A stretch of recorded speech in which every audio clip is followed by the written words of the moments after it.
حضرت عمر رضی اللہ عنہ کو اللہ تعالی نے بہت خوبیاں عطا فرمائی تھی۔ حضرت عمر کو شہید نہ کیا جاتا اور چند سال اور دنیا میں رہتے تو دنیا کا نقشہ بدلا ہوا ہوتا تھا۔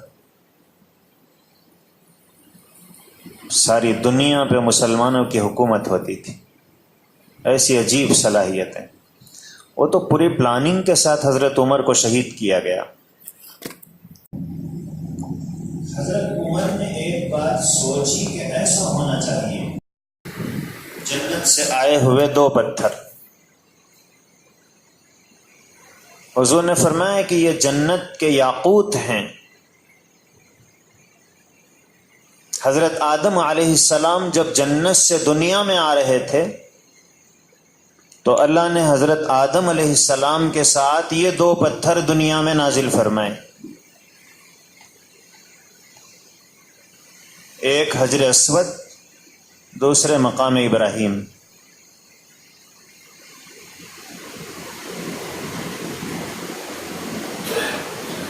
اور جنت ہی کی جو نعمتیں ہیں اس میں یہ خصوصیت ہے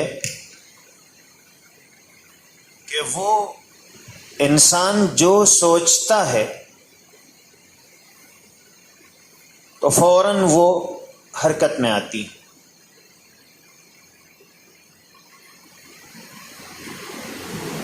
اور اس کے کچھ نمونے اللہ تعالیٰ نے دنیا میں پیدا کر دیے ہیں کہ ہم جیسے ہی سینسر لگا دیے، گیٹ کے قریب پہنچے، گیٹ کھل گیا۔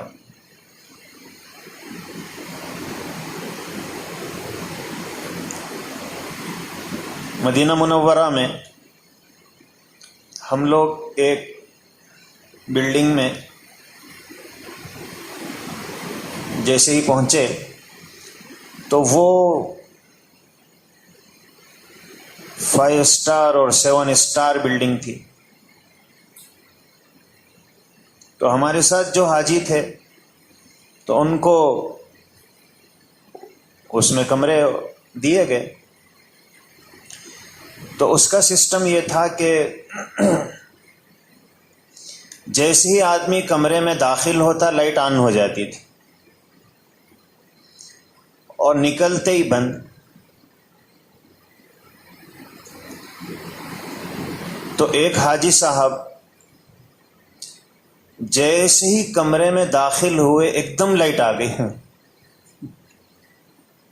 وہ ڈر کے پیچھے بھاگے۔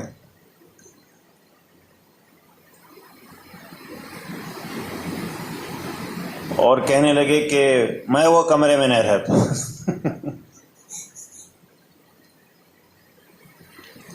بھئی کیوں نہیں رہتے؟ بولے نہیں، اس میں کچھ اثرات ہیں۔ میں ایسا پردے کو ہاتھ لگا، ایک دم لائٹ آ گئی۔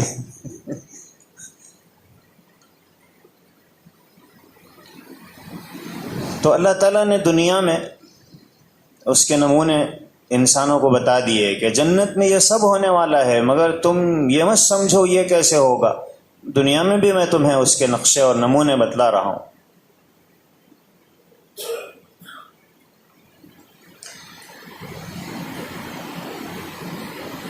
تو مقام ابراہیم پر حضرت ابراہیم علیہ السلام اس پتھر پر کعبے کی تعمیر کے وقت کھڑے رہتے۔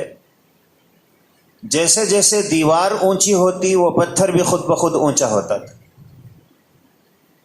تعمیر جیسے جیسے بڑھ رہی ہے پتھر کا ہائٹ بڑھ رہا ہے۔ اور جب حضرت ابراہیم علیہ السلام اترنے کا ارادہ کرتے اس کی ہائٹ کم ہو جائے اور نیچے اتر جاتے۔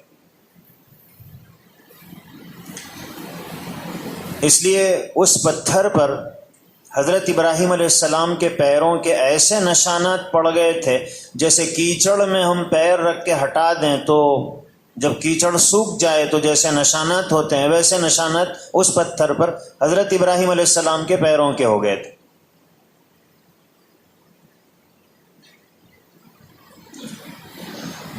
پہلے وہ کھلا تھا،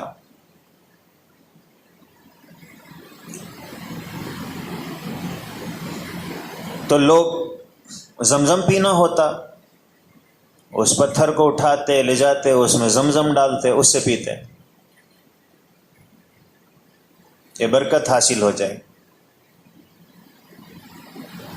لوگ اس پر ہاتھ پھیرتے، جسم کو لگا لیتے، برکت مل جائے۔ مگر اتنے لوگوں نے اس پر ہاتھ پھیرا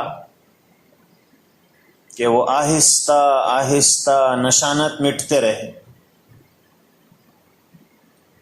اور اب بس اتنے نشانات ہیں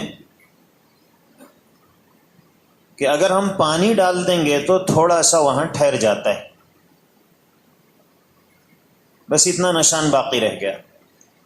تو حکومت نے سوچا کہ اگر یہ بھی کھلا رہے گا تو پھر یہ بھی باقی نہیں رہے گا، اس لیے اس کو اتنا پیک کرو کہ لوگوں کے ہاتھ ہی نہ پہنچے۔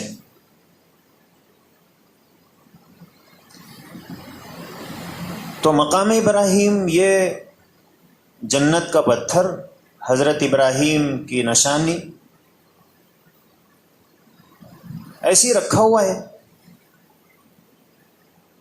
تو حضرت عمر رضی اللہ عنہ کے ذہن میں آیا کہ اگر اللہ تعالی یہاں مقام ابراہیم کو نماز پڑھنے کی جگہ بنا دیں تو بڑا اچھا رہے گا، تاکہ اس جنت کے پتھر کے ساتھ وابستگی بھی رہے، اور بجائے اس کی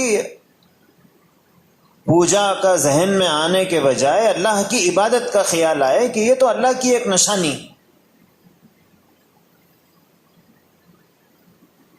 تو وہاں اللہ کی عبادت کی جائے۔ اور یہ خیال آیا، اللہ نے آیت نازل فرمائی وَاتَّخِذُوا مِن مَّقَامِ إِبْرَاهِيمَ مُصَلًّى، کہ لوگوں مقام ابراہیم کو نماز پڑھنے کی جگہ بنا لو۔ ہم رہتے تو کیا بولتے تھے، ارے میاں پہلے میرے ذہن میں آتا، اس کے بعد اللہ میاں کے ذہن میں آتا، میں تو اللہ سے بھی آگے بڑھ گیا۔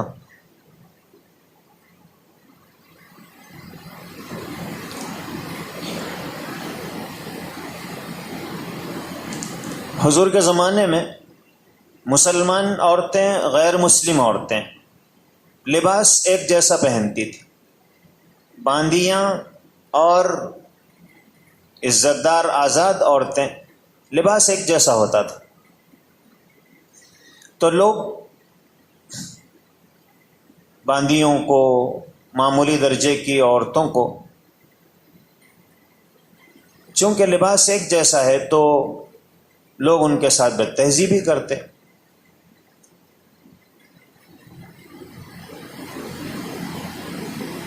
تو بعض مرتبہ جو شریف عورتیں ہوتی ان کے ساتھ بھی راستہ چلنے والے کچھ نہ کچھ بول دیتے۔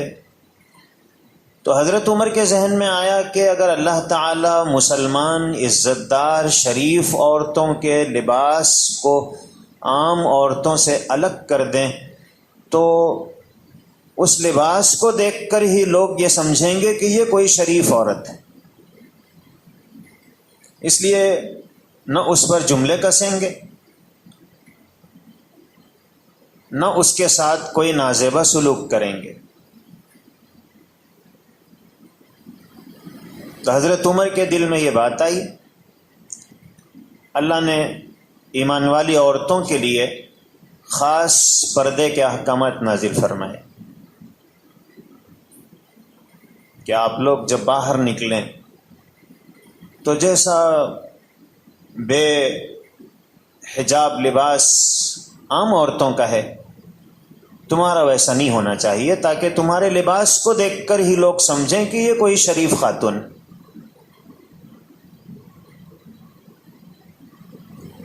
تو ایسا ایک دو مرتبہ نہیں، کئی آیتیں حضرت عمر فاروق کے دل میں پہلے آیا کہ اگر اللہ ایسا کر دیں تو بہت اچھا ہے، اور اللہ نے آیت نازل فرمائی۔ لیکن حضرت عمر رضی اللہ عنہ نے یہ نہیں کہا کہ میں نے جو سوچا تو اللہ نے میری سوچ کے مطابق آیتیں نازل کی۔ حضرت عمر کہتے ہیں وافقت ربی فی ثلاث، اللہ جو چاہتے تھے میرے دل میں بھی وہی بات آئی۔ یہ ہے ادب۔ میں جو چاہتا تھا اللہ نے وہ نازل کیا، یہ نہیں فرمایا اللہ جو چاہتے تھے تو میرے بھی دل میں وہی بات آ گئی۔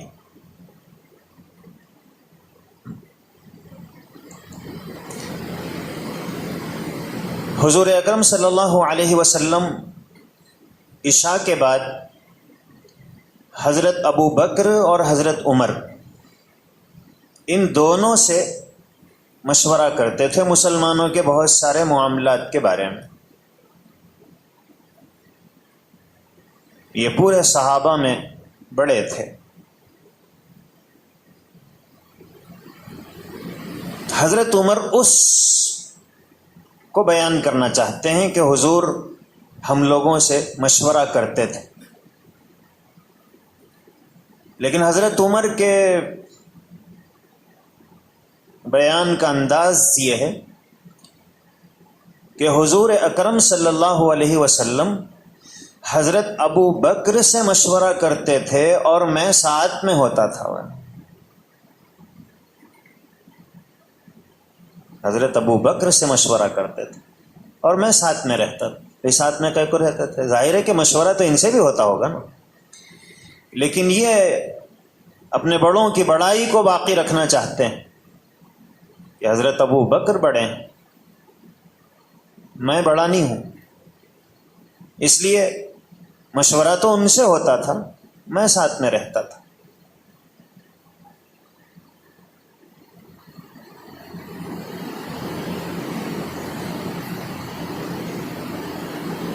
قرآن کریم میں آیت نازل ہوئی یا ایھا الذین آمنوا، اے ایمان والو، لا ترفعوا اصواتکم فوق صوت النبی، اپنی آواز نبی کی آواز سے زیادہ بلند مت کرو۔ ادب سکھایا گیا کہ جب تم نبی کی مجلس میں ہو تو حضور سے بلند آواز میں بات مت کرو، اور اگر ایسا کرو گے تو خطرہ یہ ہے ان تحبط اعمالکم، تمہارے سارے اعمال اکارت ہو جائیں گے، وانتم لا تشعرون، تمہیں پتہ بھی نہیں چلے گا، پورے اعمال نامہ صاف۔ اتنا بڑا جرم، صرف آواز سے بات کرنا، کوئی ایسا کوئی عمل نہیں ہے جو دیکھنے میں بہت خطرناک سمجھ میں آئے، صرف ادب ہے۔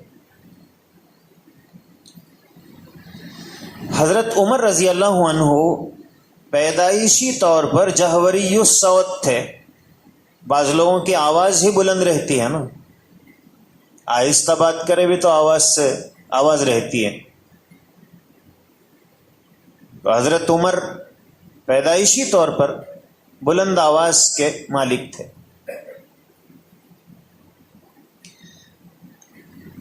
جب یہ آیت نازل ہوئی تو حضرت عمر اتنا آہستہ بات کرتے تھے کہ ان کے منہ کے قریب کان لے جانا پڑتا تھا۔ حضور کے پاس جب بھی بیٹھے ہوئے رہتے اتنا آہستہ بات کرتے کہ کان ان کے منہ کے قریب لے جانا پڑتا تھا۔ اور ہم لوگ وہی اتنا آواز سے بات کر رہے، میری آواز ہی تو ویسی ہے۔